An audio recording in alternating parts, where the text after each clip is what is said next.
let's start with the presentation. So good morning, good afternoon, good evening to everyone who has joined in uh, to listening to this amazing presentation. The name you can see already in front of you on the screen. So we'll talk about it in a minute. Uh, my name is Vipul, and I'm the Senior Marketing Manager at VWO, a full funnel website experimentation platform. And with me today, we have yet another expert joining us to deliver this amazing presentation. His name is Darrell Williams. I believe you must have heard his name because if he keeps writing for various journals, and he recently wrote for Search Engine Journal, I believe, and it was a really good piece. So yeah, Darrell Williams is the founder of Growth Hack Guides. So do check out growthhackguides.com. And Darrell, it will be great if you could join me on stage and switch on your camera. There you are. Hey, Darrell, how's it going? You're on mute. Sorry, I said it's going. It's going. Almost near Friday. Oh, yeah, it's almost Friday. Great. So, yeah, here's Darrell. And of course, he'll be sharing more details and introducing himself and about his company in more detail in the forthcoming presentation. But before I take myself off the stage, I just wanted to drop in a note for everyone in the audience today that we really want to make this presentation more engaging and more interactive, and we want to move away from those monotonous, unidirectional presentation. So it'll be really, really great if you could participate in this presentation by asking questions or sharing your observations, any experiences, with your current employer or with your past, if you're allowed to, of course. So just maybe send to me a chat message, or you could also drop a note in the questions panel, or if it is visible to you, there's a hand option available in the control panel. So if you click on it, I'll get a ping that you have something to say, and I will unmute you guys so that you could interact directly with Darrell on the audio. So that will make up for a really, really interesting and really engaging and interactive session. So yeah, with that, I think I should now move down the stage, and Darrell, it's all yours. Awesome. Well, thank you again to VWO for just giving me this amazing opportunity, amazing platform. Not necessarily just saying that because they allowed me this opportunity to speak.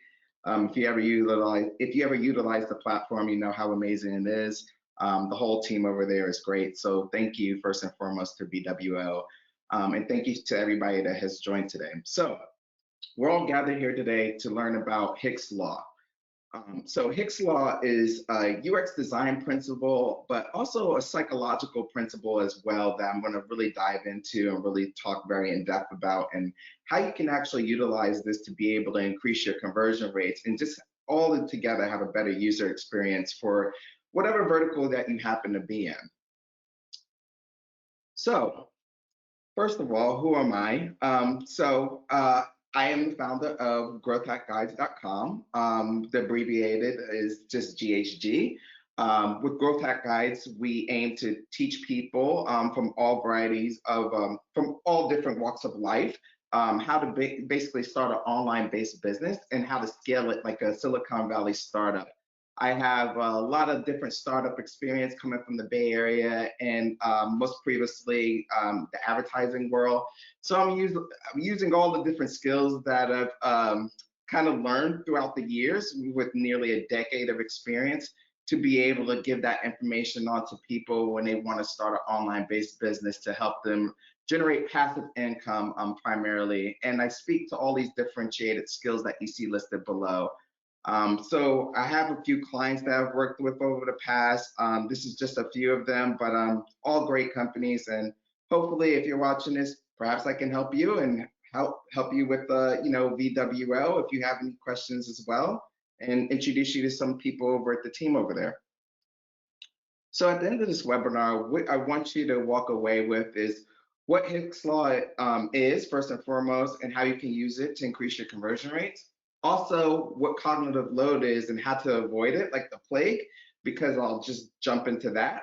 because to speak about Hick's law is to also speak about cognitive load, and then also the KISS method, and we'll dive into that and how that correlates back into the Hick's law and equating to a certain degree of success with CRO. And then I'll also jump into another acronym which stands for PI, which I'll explain later on within this presentation. So, what is Hick's law? Hick's law was a theory, a concept that was invented by William Edmund Hick, right? So the simple statement and the way to go about understanding this is that the time it takes to make a decision increases as the number of alternatives increases. Alternatives are that of choices. Anytime anybody would come to your site, no matter what vertical you're in, they have a lot of different alternatives / choices.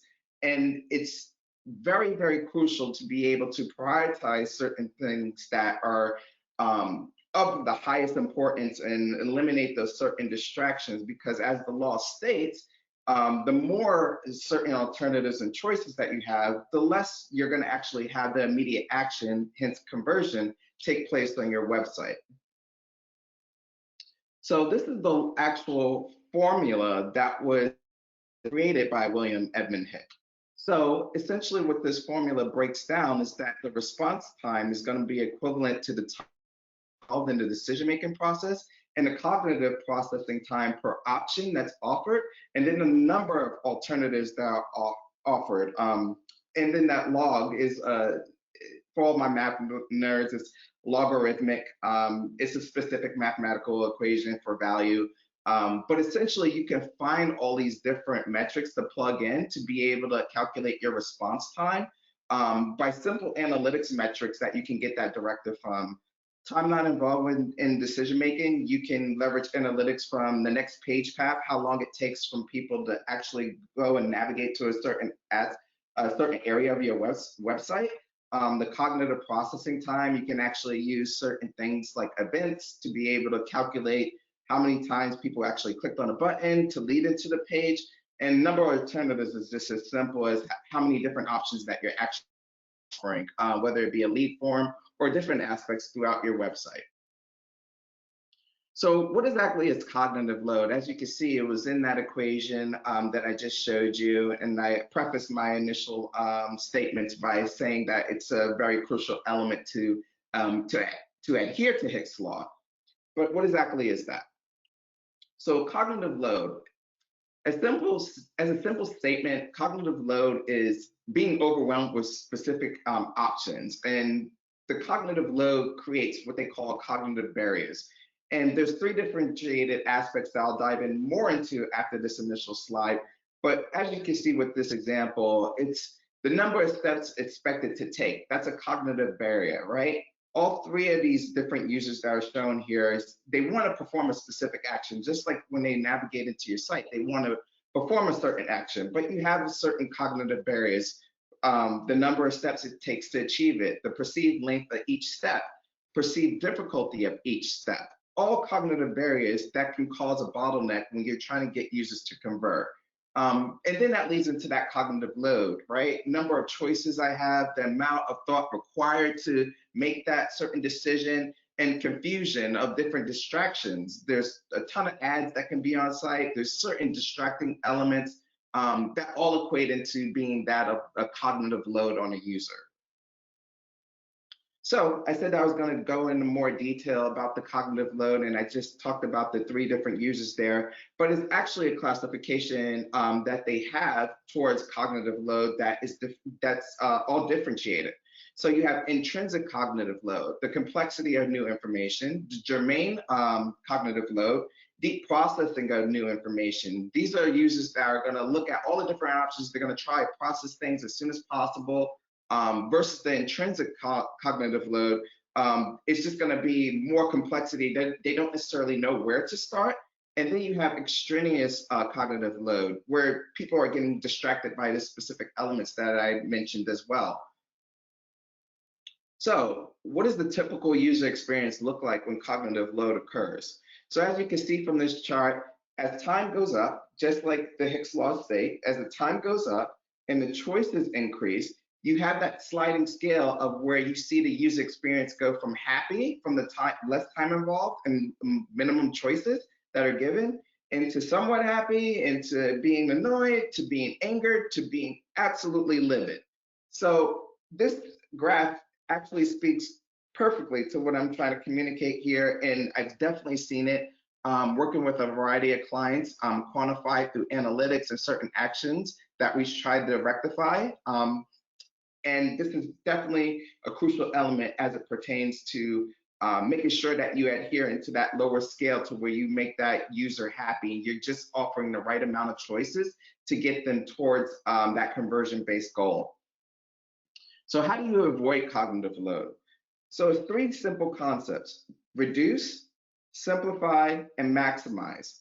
So reduction doesn't necessarily coincide with simplify. Just because you reduce certain things doesn't necessarily mean that you're simplifying things. I'm sure you've seen a lot of different forms, and maybe the way certain forms may reduce it, but it's not necessarily simplifying it if those choices aren't necessarily needed or not important towards a conversion goal. And maximizing your output from initially taking those two first steps to reduce certain elements, but mostly simplifying certain things that you need to prioritize and actually make of importance, and not necessarily have more form fields or certain aspects or elements on your website that don't necessarily lead to a conversion action.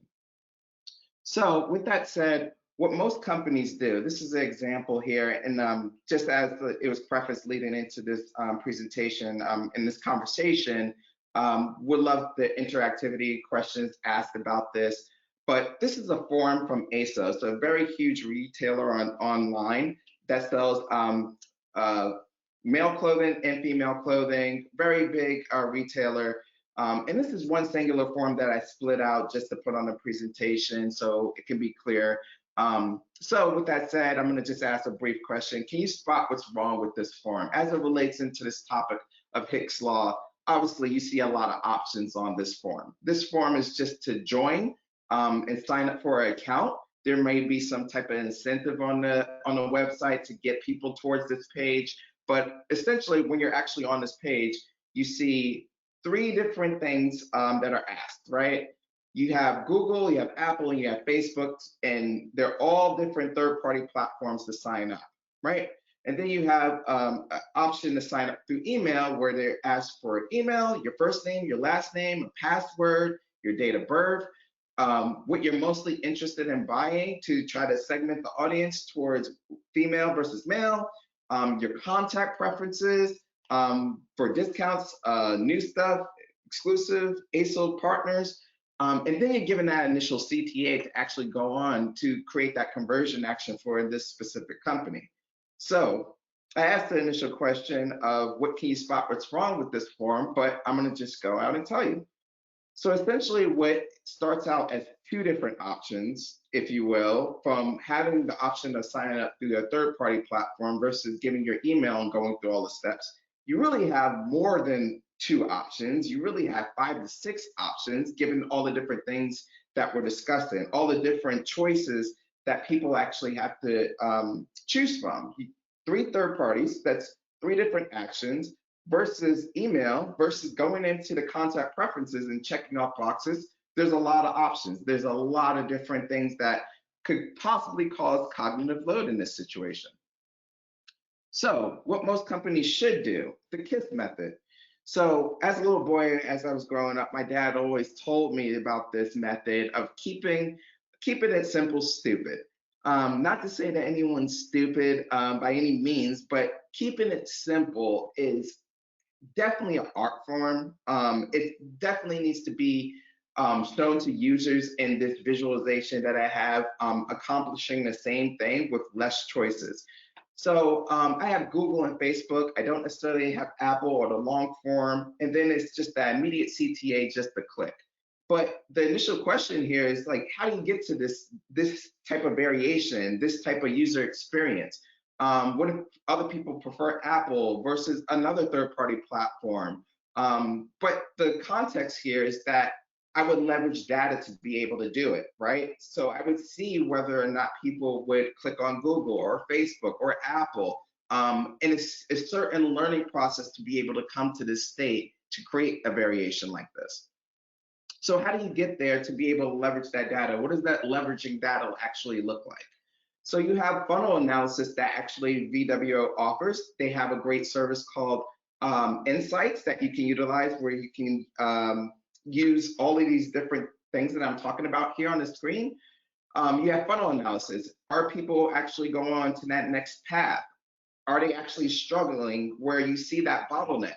If you see a certain percentage of drop off, and don't get me wrong, a drop off is always going to be there within the user journey, but if it's actually really lower, you might have a very serious problem to where you can start to iterate and start to understand certain aspects and visual cues that you need to prioritize versus others. And you can set up different testing variations to be able to come to that certain variation that I made in the previous slide.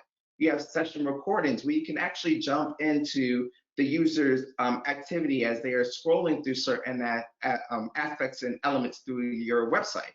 You have form analytics where you can actually start to quantify specific form fields, and you can see what can possibly be reduced and simplified. You have surveys. This is definitely underutilized in my experience in CRO.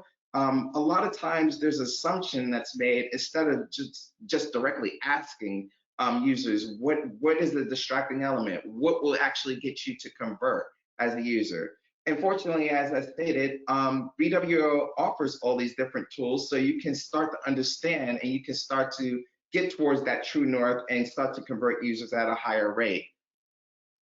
So the law of averages. High velocity testing. Let's take a step back. What is actually the law of averages and how does it relate to high velocity testing? The law of averages state that simply you have to be able to have a numbers game take effect. The more things that you essentially test with high velocity, the more outcome you actually have towards actually converting users. So this metric is pretty shocking to me, but pretty standard for all the different clients that I work with. 68.2% of companies, they don't perform more than 4 tests per month. And that may sound like a lot, but it's not. And usually it's a lot of quantity, a lot of quantity towards like saying like, oh, we launched 4 tests a month within the company. And they think it's a lot, but those 4 tests that they launch that they think are quantity are not equivalent to that of quality. So it doesn't necessarily matter in terms of like how many tests you run, but it does matter in terms of quality as well too. So I would say that high velocity testing also needs to be paired with quality as well too. So you have to take both of them in terms of being able to understand what you're going to actually put as your output to maximize your actual conversion rate. So if you launch 3 tests, but they're all of quality, that's great, and you actually have a high conversion rate, that's good. But I will implore you to actually do 6. Always constantly be in iteration and really focusing on the quality of your test. As a famous quote, my favorite sports figure says, you miss 100% of shots you don't take. So high velocity testing, with the addition of segmentation, really helps you adhere to Hicks Law, right? So that previous example I showed you where I made that more simplistic aspect towards that account sign up form, you really have a lot of different other things that you can start to test based on segmentation, right?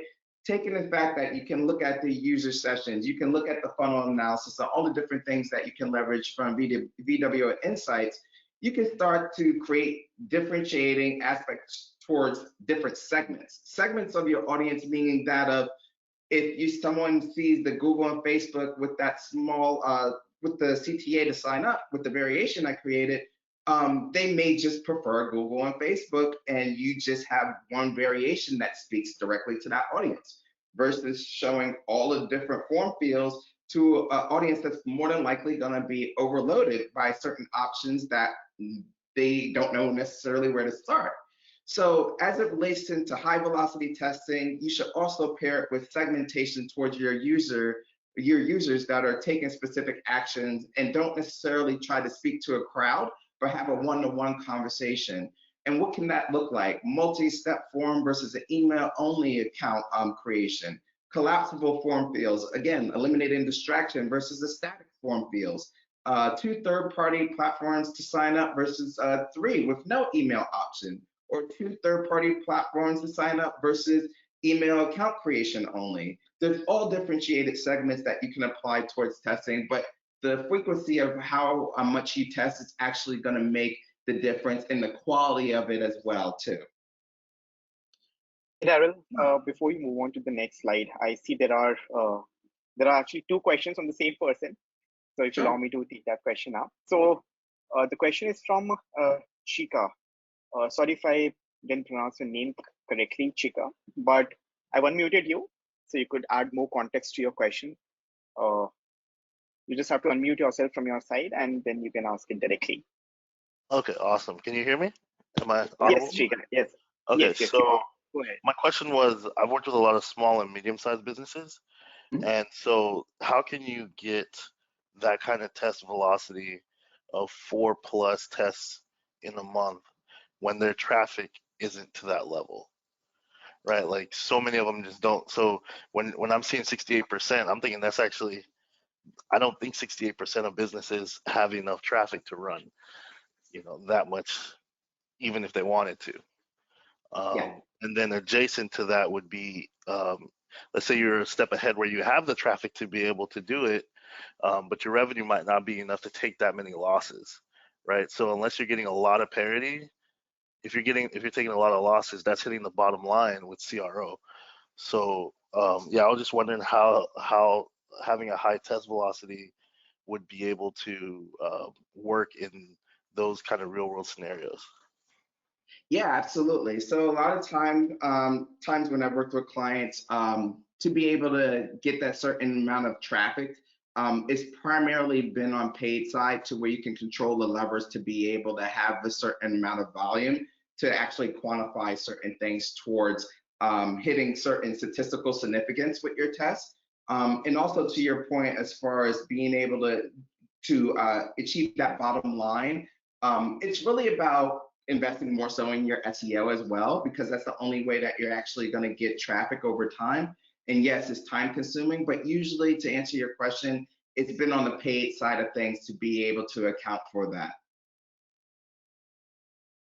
Okay, yeah, that makes more sense. I just wonder, like, would they have the budget for it, for like a small business?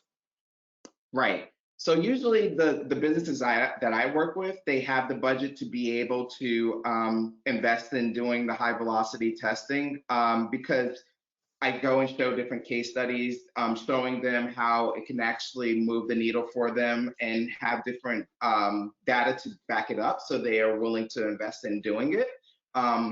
So if you don't necessarily have the budget, from what I'm hearing, to be able to invest in the high velocity testing, you can also leverage intelligence tools. You can leverage what people are doing with certain variations of traffic that they're currently running.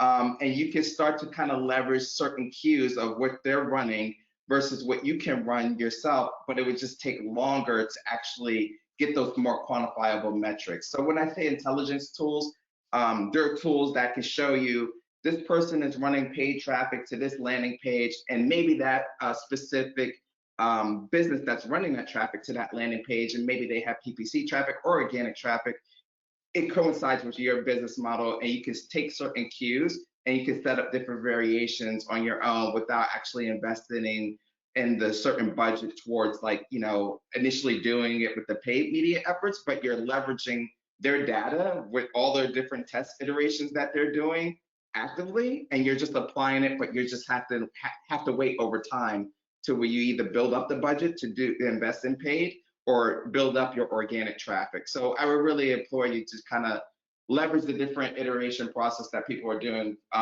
from that insight that you can glean from different third-party tools, if that makes sense. Yeah, that makes sense. Mm-hmm. And also add a small, yeah, sorry, who was speaking? Just plugging in my computer. Oh, okay. So I just wanted to add one more point there as well, to Chika's question regarding the, not having the required amount of budget to invest in high velocity testing. But if you look at from the alternative perspective, the losses incurred by not testing will be much higher in the long term, right? Right. And we've seen this time and again, and we've seen this. And I'm not saying this because I'm part of the company that sells this solution, but a lot of customers, big brands who come in, they say that they've never tested it. They've never run A/B tests on their website before, and now they do not know who the customer is and what they really want, what the behavior looks like. So and they've been in the business for 20, 25 years, right? So I mean, sorry, not 20, 25 years. That was an exaggeration, but they have a decade-old business in e-commerce or BFSI or whatever sector. But the crux is this: that whatever budget you have to start testing from today onwards. And the right time was yesterday, as they call it, right? So just get on with testing. In the long term, it will get you more profit than you were expecting. So I mean, yeah, that's a small point that I wanted to add. Yep, definitely, and I echo the same sentiments. By not testing or allocating budget, no matter how small it may be, whether it be $200 to $500, it's going to be that iteration process. And like I said, leverage other people that are actually spending those huge dollar amounts in a vertical that coincides with what you're offering, and just learn from them and just apply whatever you can towards organic, whether it be a small budget, and just kind of leverage what they're already spending thousands, if not millions of dollars on to get to a certain point to where it's going to increase your odds for converting users.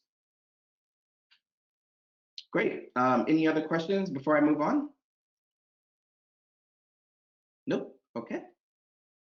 So as we were talking about segmentation, high velocity testing, reducing certain aspects towards elements on your site, and then simplifying certain things, PI, it stands for potential importance and ease. So you really can't do CRO testing without specific framework. There's also other frameworks, but I tend to stick to PI because it's the most straightforward.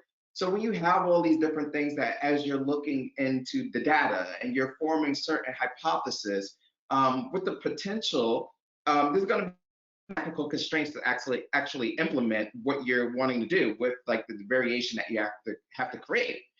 Whether you have a front-end dev or back-end dev within your organization to create that experience, I would label that as a potential because it's going to be more of a time process investment in actually doing it. So potentially you can run that test versus that of importance. What do you actually see within the data that is immediate, that needs to be prioritized, that have a lower level of effort versus the potential category that has a higher level of effort to actually implement? And then ease, what can you do within the next 5 to 10 minutes, right? That you can just simply do yourself. So it's a way of categorizing certain aspects towards moving the needle. And as you can see, and please let me know if you would like this CSV file and I can send it to you to utilize for your own business. You have a specific URL where you're going to be testing certain things on the site, what the status is, whether it's proposed or it's being quality assured or it's set live, what main metric you're going to track, what's the page location in terms of like the home page or your PDP, your product description page if you're an e-commerce based business, what's the generalized concept, and then there's quantifiable metric towards a formula that grades it on a 1 to 5 scale based on the measurable business value, essentially how impactful it can be for your organization, the technical effort, again, talking to your stakeholders within your initial company and getting that number. And then it spits out that prioritization where you can actually start to see what you need to prioritize to move forward with that iterative testing towards getting people to convert at a higher rate. So with that said, I'm open to more questions, ladies and gentlemen, and don't be shy. Closed mouths don't get fed. Father always likes to tell me. If you have any other questions, please don't be afraid to email me. And I really appreciate the time that you spent today with me, and hopefully you took a lot of insights away. Yeah, and I'm always at your immediate disposal if you want to talk after this presentation. Awesome. Thank you so much, Darrell, for this amazing presentation. I hope. Okay, so Chika is asking, what does P in PIE stand for? If you could just repeat for him. I'm sorry? What does P stand for in the acronym PIE, the PI model? Oh, potential. So as I was saying, potential are the high investment tests, whether it requires development, UX design, certain aspects that are going to just create more of a process towards you actually creating a specific variation. And then again, going through the other two, importance. What do you want to tackle sooner than later that has a lower level of effort, and then ease, what you can do yourself.